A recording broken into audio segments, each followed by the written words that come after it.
थंडी गायब, उन्हाचा तडाखा वाढलाय। राज्यात उन्हाचा तडाखा, तापमानाचा पार खरतर 36 अंशांवर पोहोचलाय। किमान आणि कमाल तापमानात 17 ते 21 अंशांची तफावत। म्हाडा मुख्यालयात महिलेकडून गोंधळ, महिलेकडून अधिकाऱ्याच्या केबिनमध्ये पैशांची उधळण, घटनेच्या वेळी संबंधित अधिकारी गैरहजर। सुनीता विल्यम्स मार्च महिन्यात पृथ्वीवर परतणार, 19 मार्च रोजी पृथ्वीवर परतणार असल्याची माहिती। छत्रपती संभाजीनगरात दुकानाला भीषण आग, दिल्ली गेट परिसरातील दुकानाला आगीची घटना, आगीत लाखो रुपयांचं नुकसान। आई तुळजाभवानी देवीचा गाभारा, राम भरोसे मंदिराच्या गाभाऱ्यातील शिळांना खरतर तडे गेलेल्या शिळांना जॅकचा आधार, जॅक लावलेला व्हिडिओ कॅमेऱ्यात कैद।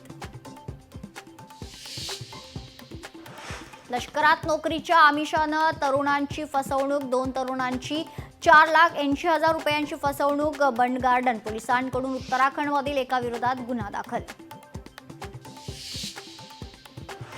समृद्धी महामार्गावर सुविधांसाठी 16 कंत्राटदारांची निवड, राज्य रस्ते महामंडळाचे हायकोर्टात प्रतिज्ञापत्र, महामार्गावर 22 पैकी 16 ठिकाणी मूलभूत सुविधा। अमरावतीत 4 दिवसीय कृषी प्रदर्शनाचं आयोजन, कृषी मंत्री कोकाटेंच्या हस्ते प्रदर्शनाचं उद्घाटन, तर कृषी प्रदर्शनात एकूण 288 स्टॉल। नाशिकच्या सिन्नर तालुक्यातील 2 गटात तुफान हाणामारी, धारदार शस्त्रांनी एकमेकांवर हल्ला केला, हाणामारीत 6 जण गंभीर जखमी तर 7 जण जखमी। जानेवारी महिन्यात महागाईच्या दरात घट, खाद्यान्न देखील आणि फळं भाज्या यांच्या दरात घट झाल्यानं महागाई दरात घसरण झाली आहे, तर घाऊक महागाई दर 2.31%वर।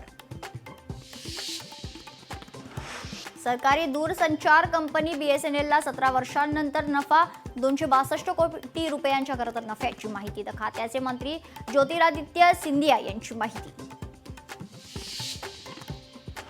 भारतातून अवैधपणे अमेरिकेत गेलेले मायदेशी परतणार, अमेरिकेतून दुसरे विमान आज पंजाबमध्ये दाखल होणार, 119 भारतीय नागरिकांसह विमान अमृतसर विमानतळावर उतरणार।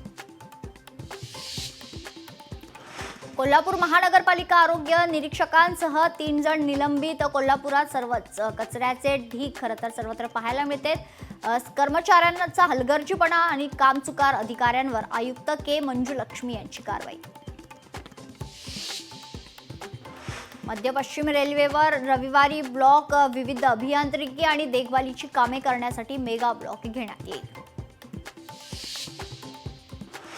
कुंभमेळ्यासाठी उरले फक्त 12 दिवस, 33 दिवसात 50 कोटींपेक्षा जास्त भाविकांनी केलं कुंभस्नान।